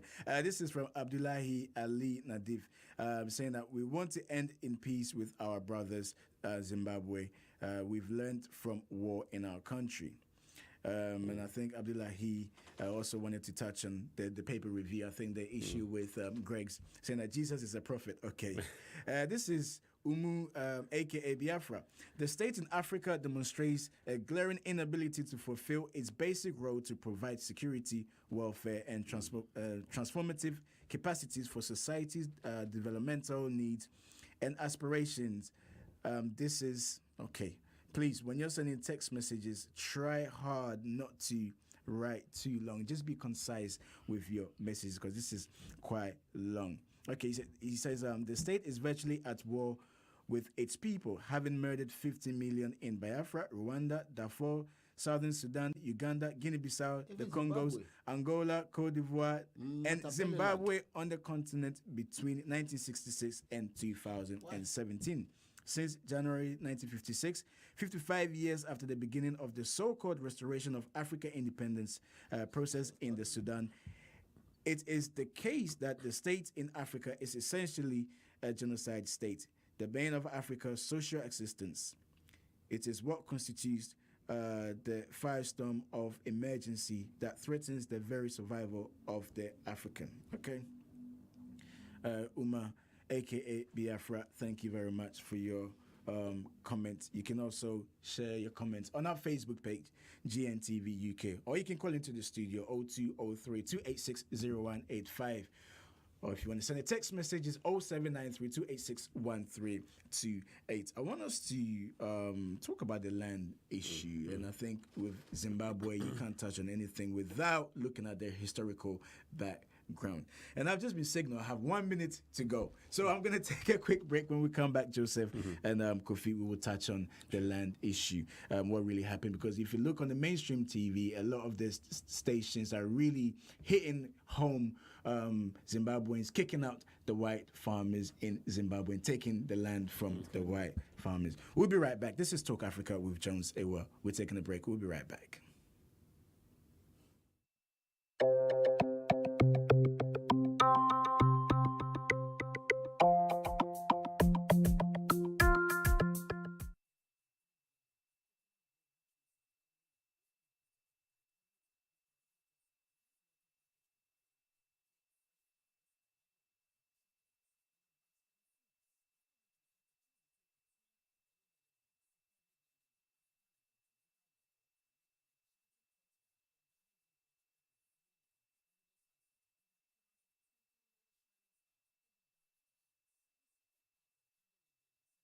I love social media.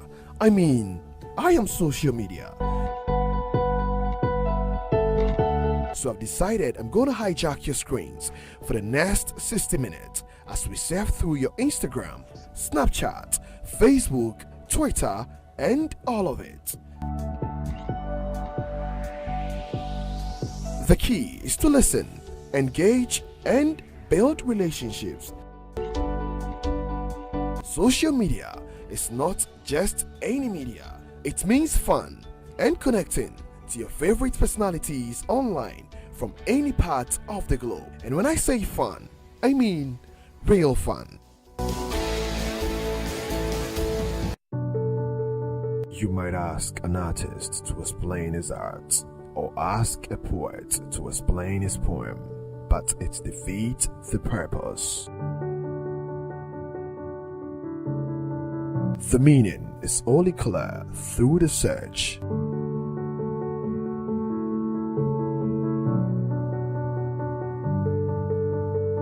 Painting is the silence of thought, the music of sight.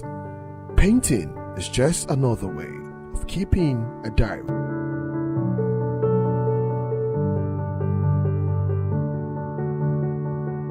If you could say it in words, there'll be no reason to paint.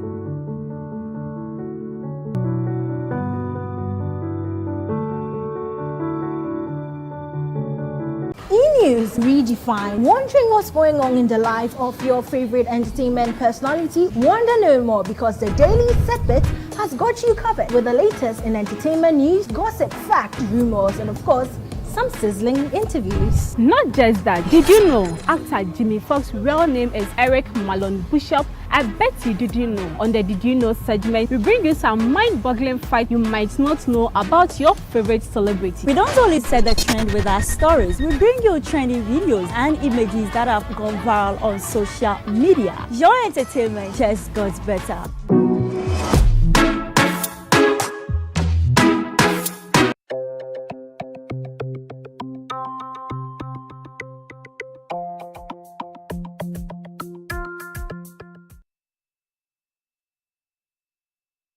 Welcome back to Talk Africa.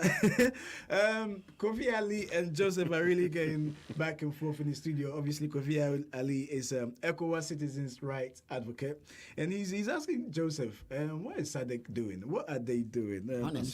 I'm sure we need to create another show so we look at ECOWAS and SADC. Indeed, and maybe whether or not we need SADC.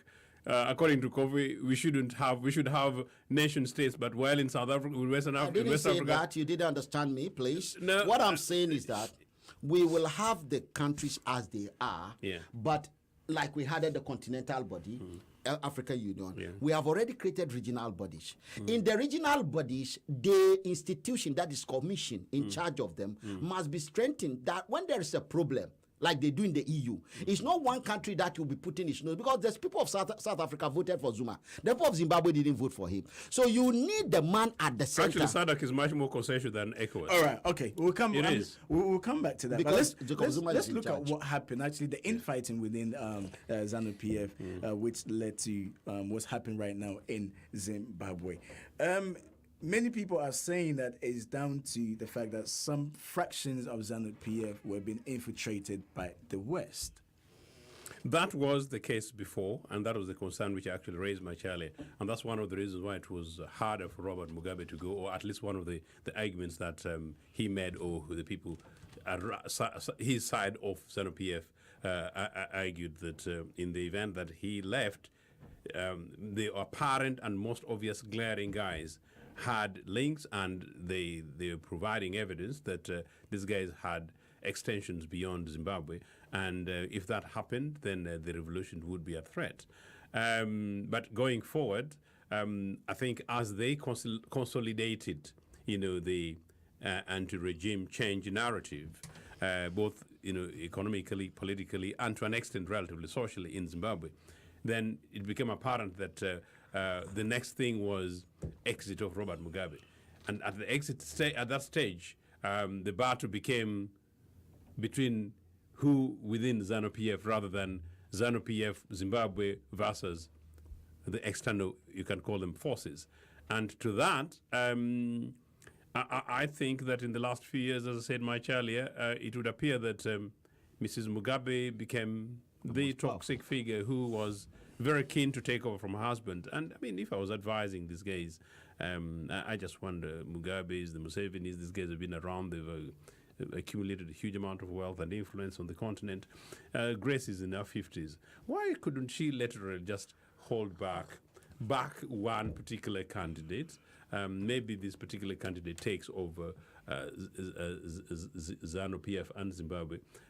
She probably would have stuck and continued with the influence in the Women's League and probably even the Youth League. In the 5, particularly possibly 10 years from today, she would just be about 60-something. She would almost certainly be a natural alternative leader amongst in ZANU-PF and in Zimbabwe. But I actually suspect that some of these things, because when leaders come to power, they come with a sense of impunity, and very quickly the State House becomes, if you like, the security cordon. So people, because power brings immunity. See what Grace did in South Africa. You go and your children are beginning to socialize. Yeah. You go into hotels and then you slap beautiful would be daughters-in-law of yours because you can get away with it. And indeed, she did get away. She made it very difficult for South African authorities, but still she had to get diplomatic immunity because it was going to become a bit of a disaster. She was let off. Then you come in, and then if you watch 2 weeks ago, in that speech where she was shouting down. And she was getting booed. And then that's what she got booed. Yeah. But apparently what we don't know is that, what is not open is that some of these generals, some of the other leaders went to Mugabe and told him that, look, you need to rein on your wife. You need to calm her down. And one of my sources within the last 24 hours indicated that on one occasion, Mugabe told these guys to both off. So if that is true, then I think it was a stretch too far. So these guys had genuinely tolerated Mugabe, probably waiting for him to phase off, in which case maybe it's probably also less about Mugabe, but more about the fact that a few guys were not men enough. So yes, it reached the stage when people simply said enough is enough, hence where we are. But some other people would also argue that some of these other guys may also be wanting to cover their back. So whichever faction probably took over, they were likely to purge the other. That's part of the problem where probably I agree with Kofi, that going forward, political parties that stay in power for more than, in my opinion, 15 years is the stretch. Okay. In others, 2 terms, yes. Where there are no term limits, I think 3 terms for a political party, let alone an individual. It should really be the upper limit. Is that time I talk? No, just hold on for me, Kofi. Let me just read one message. This message was on our Facebook page. It was in French, but we've been able to translate it. It says, Mugabe should retire, stop his wife from contesting. We follow you from Gabon. Courage to you from Jude Bertram Mekambe, MBA. Thank you very much, Jude, from Gabon, watching us all the way from Gabon. Keep your thoughts and comments coming. You can call into the studio on 0203-286-0185 if you want to call. If you want to send a text message, it's 0793-286-1328. Kofi. Yes. You see, we are not doing anything abnormal in our political struggle, in our nationhood activities. What we are doing is basically politics. And politics, especially in a democratic environment, when you don't have the environment, people use even weapon to win, because it's about winners and losers. That's what politics is all about groups and what they want. It's about disagreement on issues, who should decide what, and it's about who get the power. That's what politics is all about. And if you look at what's happening in America recently, Russians, saying that if it turned out to be the truth, that Donald Trump has to even go as far as Russia to get his way to be a president. And if you look at the way Donald Trump won this election, it tells you that when you are in this game, there's no stone on you. You use everything to your advantage. Therefore, we have a problem we are not realizing in Zimbabwe, which has to do with how organized are the institutions and how are they checking themselves? If you have institutions that can check themselves internally, it becomes easy for people to even think twice when they are falling on external resources. Because even in Europe, most of the war they were fighting in the past were financed by outsiders. And this is what politics is all about. They want power. You see, and in the case of Zimbabwe, we didn't see that coming. Now, when you then do that, when you now have one person has become an institution of a sort, that everyone around him, all the institutions around him, seems not to be functioning as they should. So there can't be opposition or disagreement. Any woman who gets closer to that person, if she's an ambitious woman, there is no limit to how far she can go. And that is what was happening. The South Africans were very, very intelligent. When Grace Mugabe had a problem in South Africa, if at that time they've taken the case to an extreme, today maybe that voices would not be heard. But what you did was let her go. And today, the South Africans are coming in with, because they've created a space to have a good rapport with Mugabe himself, because there were so many issues the South African might disagree with Mugabe, but when you ask them, they are never straightforward on it. They say, yeah, just leave it, and they are where they are now. So I think there is a movement to the right direction. What we are failing to realize is that within Zimbabwe today, that condition we created has led a lot of people, with even the military that has taken over, nobody can say we know who is behind them. It's supposed to be an internal institution, because the military have that power to step in, and if because things are getting out of hand. But there are so many factions, the Matabeleland, the Svangarange, there are so many, and most of them are financed from outside, and that's the fear we are having. And if we are not careful, the revolution, Is that not what they're trying to protect? Who? We've gone round and come back to that. Yes, because we created the conditions for that. That's what I'm saying. No. We need to look at the future of Zimbabwe, where there will be institutional balance in a way that you don't need this drastic measure to be able to get the attention of the president. Free press. You don't need the union. If you go to the union is even corrupted. Of the people of South Africa, I'm talking about workers' union. Okay. The Catholic is corrupted. So you have a lot of vested interest from outside that have infiltrated them. And that created that sit-tight government. And when you start having that, the country, because these people will go to anywhere because they are desperate for power. Joseph, is it about time they move away from the revolution? They move away from the vision of the revolution in Zimbabwe? No, and I think part of the problem that we face on the African continent, actually, my opinion, is that we have less ideological parties and we have less ideological leaders. In fact, one of the reasons why Zimbabwe managed to survive, is because most Zimbabweans, and particularly most people and leaders in the ZANU-PF, are substantially ideological. So it's really from the ideological thing, this idea about African liberation, yes, African ownership, values that actually made them stick around to themselves. you can't, these are ideals, these are values. The idea that we own, this is Africa. The idea that we should play fair and just. The Labour Party reforms itself. It does not say we dump it. We dump what we stand for. Public services, opportunities, supporting people who don't have, or sharing wealth and opportunities. That is what we need to do. So that's not about moving away from the revolution, but whether or not where we were at the initial stage as liberation, where we are today is different. Maybe we need to move away from selling our diamonds to China and begin to process them. Maybe we need to move on, as I said quite rightly, from most Africans being cleaners in white farms, to not only farmers, but farmers who are able to do finished products and then selling, tinned beef to Ghana. Okay, all right. Let's take a few messages. This is from Margaret saying, "Good morning. This is a bloodless coup I have ever heard. They've taken over, but you need to stage a coup to do that. Mugabe was then the commander-in-chief and now under house arrest. We pray for peace and full transition in Zimbabwe. We don't want what happened in Libya in Zimbabwe." And then another one saying that the whites in Zimbabwe celebrating when they heard Mugabe was no longer in power. Okay, some people are saying no surprise in there. There's a few messages on Facebook that I'm trying to read. You can send your thoughts again coming in. Go onto our Facebook page, GNTV UK. You can send your message on our Facebook. This is from Ivan. Ivan saying, "In this world of social media, could you not invite one Zimbabwean?"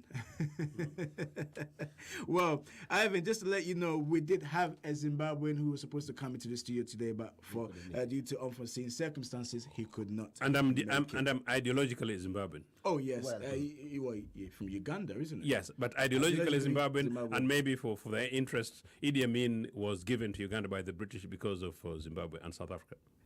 Okay, another one said, "Robert Mugabe will not leave us easily. He is a Buabab. This man has a great political experience." Okay, all right. Keep your thoughts and comments coming in. As I said, we did have a Zimbabwean coming in, but he couldn't make it here in the studio today. Fair enough, wonder. All right. If you want to call into the studio, it's 0203-286-0185. If you want to send a text message, it's 0793-286-1328. If you're just tuning in, we're talking about the issue, the crisis that's going on currently in Zimbabwe. Looking at post-Mugabe, President Mugabe, what's going to happen.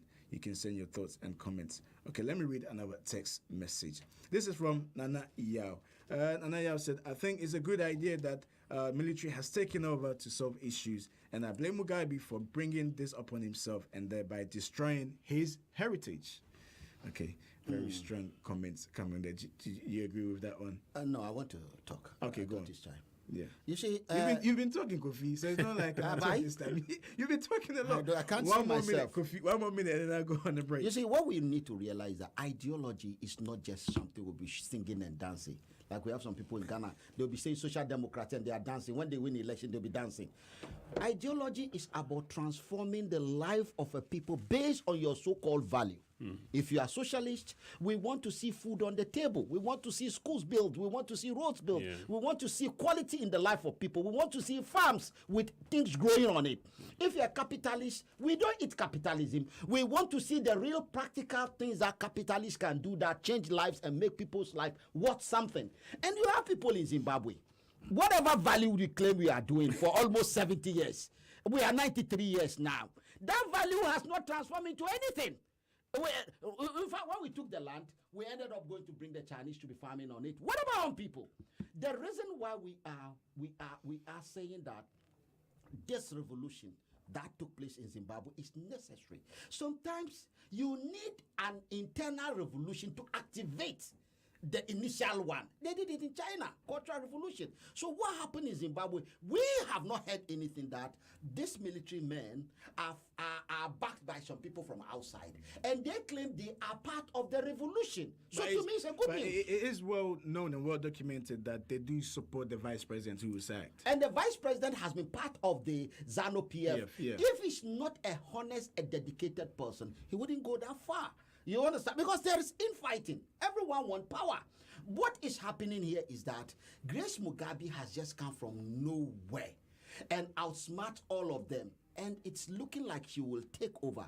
But thank God, miracle has happened and they are moving on. Kofi said miracle has happened, Joseph. Yeah, that's a miracle. That what? Because I don't know that Grace Mugabe came from nowhere. Grace worked with Robert Mugabe for a very long time before they got married. They got married, as I said. She built herself and her power base within the ZANU-PF. She educated herself, got herself a PhD, went into the core of the structural part of ZANU-PF, including going to head the Women's League, which is influential, structurally important, since we talk about institutions. I really don't know if the miracle is in a sense that probably people would not expect the army in Zimbabwe to take over from Mugabe. But in terms of the fallout as it is not unexpected. Okay. Joseph, let me interject. Before we go on a quick break, let me take our first caller this morning. Hello, good morning, Sydney. Good morning. How are you? Very good, thank you, Sydney. What would you like to say this morning? Yeah, first, I would like to know what exactly is happening in Zimbabwe. Is it a coup or what is it? Because well, according to the AU, it is a coup. It is a coup. Then which means it's illegal, isn't it? Say that again. I didn't hear you. Because a coup is illegal, isn't it? Yes. Yeah. So one would have expected that the British people would speak against anything undemocratic, because though Mugabe, I would say he's the best for the country and he's trying to stay there forever. I don't think it's the best way to remove a leader. It's a coup. He has to go through, the electoral process and get him out.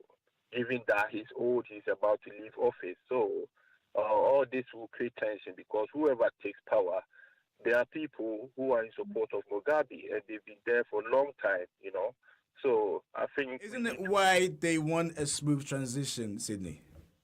What did you say? Isn't it the reason why the army says they want a smooth transition? Yeah. What transition? They've not had election yet, so what transition are they talking about? Is it undemocratic transition or what? Well, let me. I won't say the devil's advocate. I think I'll borrow Kofi Ali's hat for a split second. I think yesterday Kofi Ali said, when it comes to Africa and the leaders, Africans keep saying we want change, we want change, we want change, and sometimes drastic measures needs to be taken. And in this case, maybe this is what the military of Zimbabwe felt needed to happen. The way forward. And that is illegal. That's what I'm saying. Because don't forget that every country has got its own constitution. Whether somebody is taking unfair advantage of it or not, you need to use the democratic, process to get the person out. It doesn't matter how long the person has stayed there. If it's in line with their constitution, I don't think the best way is to use these military tactics to remove him, which is not right. Okay, just stay on there for a minute, Joseph. It is amazing, actually. Sydney's point is a point that it's a shame that we haven't even emphasized here, nor has anybody done so. And he's actually quite right that the British, what is saying that we did yesterday, that look, which is excellent, that a coup is a coup, number one. Number two, if we are talking about constitutionalism and democracy, then we shouldn't really be endorsing the fact that, and particularly because ZANU-PF Congress is just a few weeks away. Why wouldn't the other side have necessarily waited, gone ahead and rallied themselves and sought to recall Mugabe exactly at that place? I think this is something that we should splash. We should splash your point across the world. I think I have a different opinion. All right, Kofi, we'll come to you. Thank you very much. Just for time reasons, we have to end it here. We're going on a break. So if you want to call back, feel free to call back, Sydney. Thank you very much. This is Talk Africa with me, Johnson. We're in the studio. We have Joseph Ochiano, who's a commentator, a writer, a commentator of African affairs, and also Kofi Ali, who's an ECOWAS citizens' rights advocate. This is Talk Africa. We'll be right back.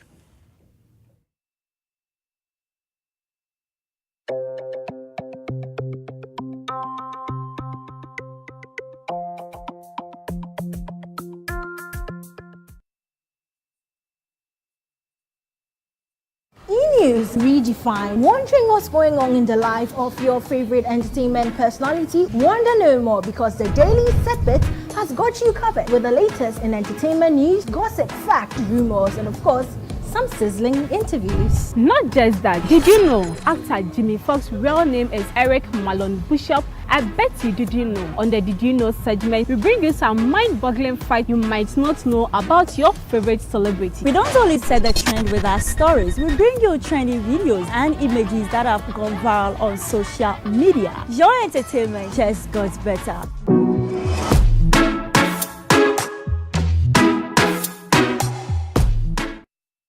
Majority of you only pay attention to us after years of unremittent persistence and rejections, whilst we challenge the way it has always been done.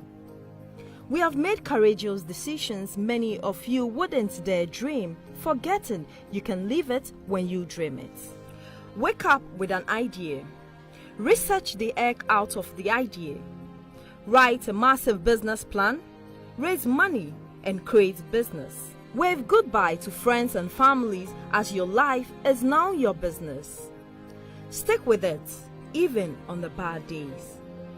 Following your massive expansion into a worldwide domination, retire to your favorite highland or go back to step one and wash, rinse and repeat. The CEO's Chair, showing on GNTV UK.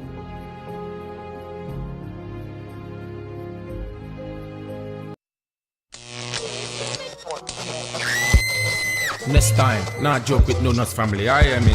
I feel that. Foreigners are in deciding for us, what to do when it comes to our music. This is just so not cool. Charlie, just forget them. If you're not ready to pay our artist like a $30,000 or $90,000, then where are we going?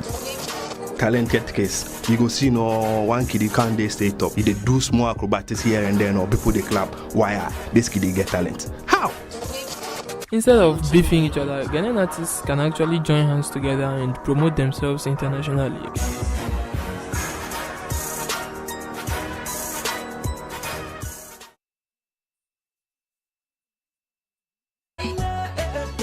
Majority of you only pay attention to us after years of unremittent persistence and rejections, whilst we challenge the way it has always been done. We have made courageous decisions many of you wouldn't dare dream, forgetting you can live it when you dream it.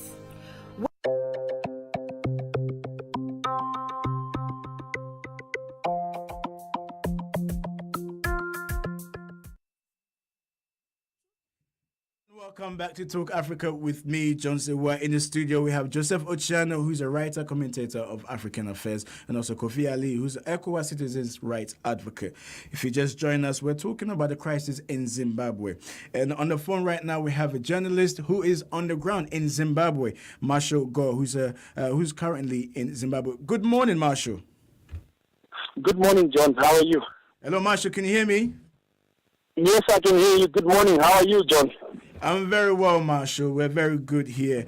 Marshall, just a quick one. Can you give us an update as to what's happening right now in Zimbabwe? Generally, obviously, the country is in the hands of the army. They've taken over, and it's clear that they've taken over. The mood on the ground, people are very calm. Most of the populace are very calm. Obviously, smiles in their faces. So the mood generally is that, on the generality, I think everyone supports what the army has done. So I think there's no anxiety in terms of what's going to happen next. But certainly, I think there's a general consensus or agreement by the populace with regards to what has happened. What has happened, yeah.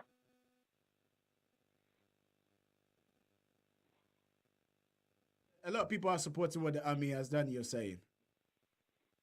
That's the feedback that I'm getting from all the key stakeholders, from business, from the general people, even people across the political divide as well, from other political parties. Everyone is in agreement that this country needed change, and the only way change would be initiated is by the action that the army has taken to take matters into their hands and ask the politicians now to sort the politics so that this country can move on progressively. And how would you describe the action that the military has taken? Is it a coup? They've preached peace and they've preached reconciliation, and they're talking about upholding the values of the Constitution. I think that is more encouraging. I don't think you heard me there, Marshall, because across over here, a lot of people are still not sure what to describe this action as. That's what I'm asking you. The action that the army has taken would it be described as a coup? I think we need to be careful in terms of jumping into conclusions to put descriptions to situations like this. I think the army came out very clearly and made a very clear statement that they had intervened to ensure that they give enough room for the executive to sort things out.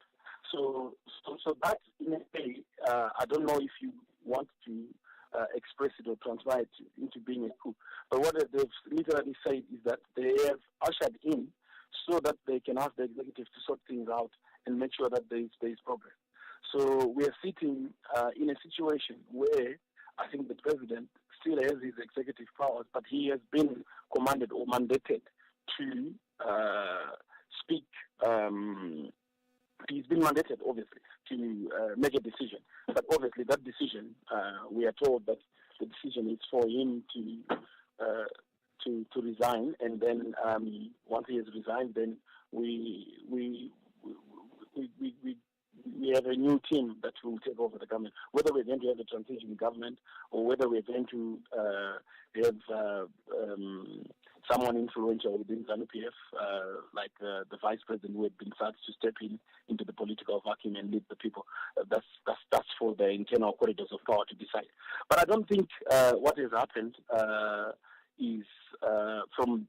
Obviously, I'm talking from the views of everyone that is on the ground. I think a lot of people are in agreement with what has happened, so that way is positive, that the general consensus within the population is that they are happy. If it has been a situation where the army has moved in and people are not happy, where you perhaps maybe think that there will be clashes of the general public going to stop the army from taking over, but here it's different. I think the soldiers down the road are greeted with a smile, and everyone, from what I've seen and observed, they seem to be quite happy with what is happening. But again, there is anxiety in terms of what's the end game.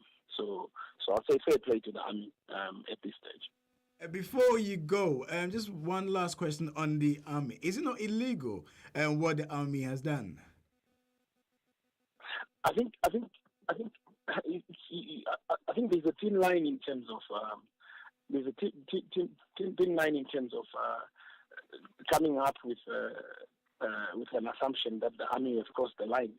But you also need to look at what the executive were doing as well. I think on several occasions we can all concur to agree that even the executive crossed the line. They dealt with a lot of things unconstitutional. So if the army are coming in to enforce the constitutional values of Zimbabwe and the constitutional values of the party, I don't think there's anything illegal about it. I don't think there's anything illegal about that. And what the army have done, they have not forcibly, they're negotiating with the president to take a stance which helps this country to move forward. So I think they have within their rights done as much as they can. Because within the constitution of Zimbabwe, the army is also the custodians of the people and the custodians of our constitution. So they've got a right to intervene if they see things are going haywire. And they've done it with a lot of diplomacy, with a lot of courage. They've done it with a lot of sense. They've maintained calm and tranquility within the country, and they've not expressed that they want to take over and run the country. No, they've said they want to give and usher in so that they can give the politicians enough room to sort things out so that things can move forward. So I can't see that being transferred into a coup. Unless. All right, thank you very much, Marshall. That's Marshall Gore, a journalist in Zimbabwe. As Marshall was talking, I could see that Joseph was shaking his head. Joseph, you disagreed with what Marshall said? The funny thing is this. I am thoroughly in support of what happened in Zimbabwe. I absolutely understand how we reached here. And as I said, I am a mini expert follower on Zimbabwe for the last 20 years, you know? Yeah. But I can say this, that when we begin to wishy-washy, sometimes we may want to play devil's advocates, as you said, and I've played a bit of devil's advocates on the set here today. But quite clearly, what I'm getting from Sydney, is that like Marshall. From Marshall, is that the thing is, it's a coup. Now to go ahead and justify that, the army is playing their constitutional role. Indeed, the role of the army is to defend the territorial integrity of Zimbabwe. Zimbabwe was not under threat from regime change. What the army has just done now, had Morgan Tsvangirai, been in power or won the next elections, and the army did what they did today, Boris Johnson would not have said what they did say. They would have said it's a coup and it's unconstitutional. What we need to all agree is that, look, what the army has done is unlawful and unconstitutional, but the thing is, the circumstance in Zimbabwe is such that it's probably understandable. Okay. All right, Kofi, I'll come back to you because I know you're itching to talk. Just hold on for a minute. Let me take a few messages on our Facebook page. This is from Ben Mazura. Ben is saying, as Zimbabweans, we are okay about the military taking over. We have suffered enough. We've been abused. Mugabe stole every election. We complained to the AU and SADC. They ignored us and imposed Mugabe on us. Now we get rid of Mugabe. You are now concerned. Please leave us alone. There's no violence at all in Zimbabwe. So why are you more concerned about Mugabe than the people of Zimbabwe? This is from Ivan. Ivan is saying the army were trying to avoid a dynasty. The Congress was a special Congress to facilitate a dynasty takeover. This is from Tawanda. Tawanda is saying definitely a coup well orchestrated, but the longer it takes for Mugabe to come out and pass power, the harder it becomes for them to disguise it. If they pull it off, this will make history. The successful non-bloodshed coup, the removal of a dictator. Time will tell. I think Sydney wants to come in again. I've never had the chance even to You talk come. about the so-called whether this is legal or illegal. We'll come I've back never to had that. chance. We'll come back to that. Can I ask You will you a just make a question, note, Kofi. please? No, I'll give you an opportunity to talk. Sydney, quickly. Yeah, I wanted to ask him a question that the president, he hasn't finished serving his term, yeah? And if he has even done something which is unconstitutional, he has to go through the impeachment process, which is part of the constitution, yeah? To coerce him to resign prematurely, it's a coup. And the president can take them to court, you know that. You can take them to court because you can't force somebody to resign. You can't force a president to resign. What has he done? If he's done something wrong, he has to go through the impeachment process. For not finishing his term, it's unconstitutional and it's true coercion. It's a coup. It's illegal. So whoever becomes the president cannot take them to court.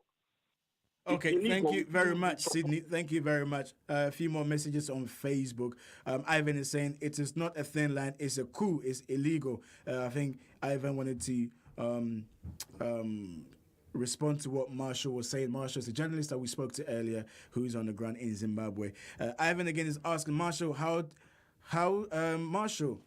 do you forcibly negotiate with a gun? The dynasty has been planned for a while. And this is from Godfrey. Godfrey is saying Mugabe has said he is the one center of power. Can he impeach himself?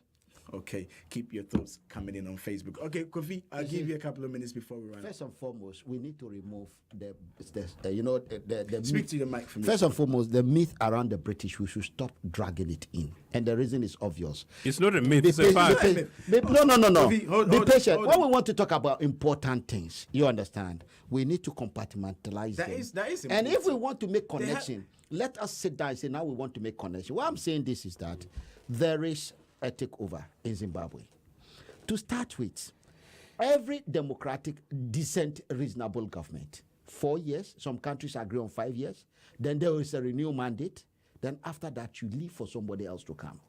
Now when you are in government after that 8 years or 10 years, globally, because if we say coup is illegal, we are not saying coup is legal in Zimbabwe. We are saying globally coup is legal, isn't it? Yeah. So technically, we are saying globally, the way you go into office and extend your regime, as soon as you get to a certain line, you have already started breaking the constitution yourself. And what you are doing, nobody can talk to you because of your power. So illegality has been caused.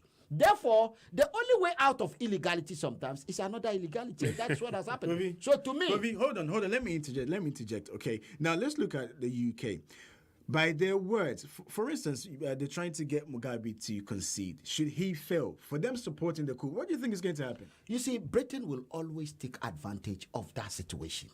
Remember. And so we shouldn't waste our time on that, because traditionally, that is what they do.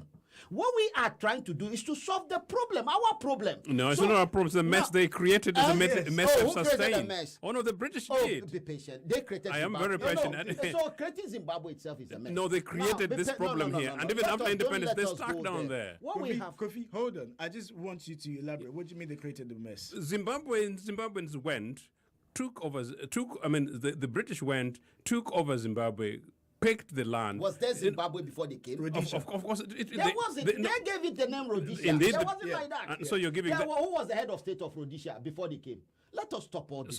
Let us understand what there is and move on. So you're giving them credit for coming over, taking over African land, naming it. What did you do before they came? You never blame yourself. No. We had to fight them and we got rid of them, and actually got rid of them. Independence came. The point is that when independence came, including in Ghana, these guys were not content that we gained our independence, and they continued interfering with us. But what we all agree is that yes, Mugabe had stayed rather too long. He needed to go. But when you talk about the constitution, you forget that countries have got their constitutions. Zimbabwe's constitution is different from Ghanaian constitution, where there is term limits inside the party and indeed term limits inside the government. Maybe if you want to simply say that, well, stopping this thing going forward, constitutional changes take place in Zimbabwe so that in future these things don't happen, as it were. In Uganda, for example, we've got a president who right now has been there for 32 years. And are you happy with that? Of course not. He wants to amend the constitution. But, we are not going to the Swiss or Kampala. Do you want to join us and go into the Swiss and then get rid of him? In fact, probably would like that, particularly because he wasn't elected in the first instance. That's the point. I think part of what was being raised by Sydney is that we need to go through constitutional processes, legal processes, and that politically in Ghana, if you did not want Mahama, you wait for your turn. Go and get rid of him through the constitutional process. If it's possible to go that way with the case in Zimbabwe, they will have done it. We are telling you that the situation has evolved into an impossibility. So the way forward, now with the new one coming in, now whoever comes in, it's going to be a transitional head of state. We don't know. Election, sure. When it comes pending election, as soon as the military have told us that they are not in charge, Mugabe is in charge, but there is going to be a transition. When the British and Israel gave us Idi Amin, Amin said he was transitional in Uganda. He ruled and brutalized our people for a long time. There are huge stories across the continent on these issues. But anyway, we all agree 30 seconds. So now, the new one that will be coming in will be made to know that you need to respect the Constitution, 4 years, renewable mandate. And I think sometimes we need things like this to move on. If not so, we will end up like Methuselah and be blaming everyone All right, else. okay, let me give the last seconds to Ben again. As Zimbabweans, we are okay about the military taking over.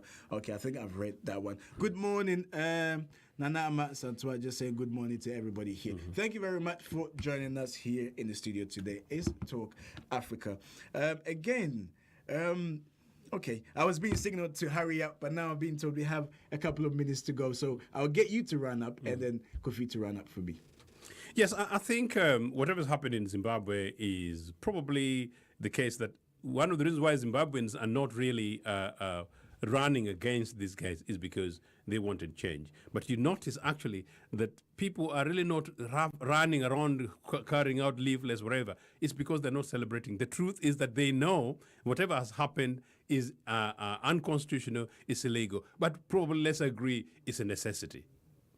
Well, when you talk about unconstitutionality, like I've always said, there have been unconstitutionality all along. If you are powerful than everyone and you try to twist the constitution to your advantage and you sit there, now your wife is coming soon, your children will be coming. Look, we all don't want this. I won't be happy to have that in Ghana. And I think the people of Zimbabwe, I like Mugabe.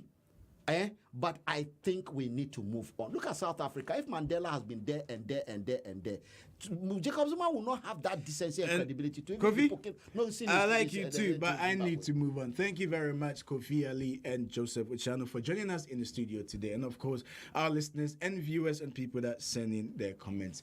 Unfortunately, we come to the end of the show. We'll do it again, same place, same time tomorrow. From us in the studio, goodbye.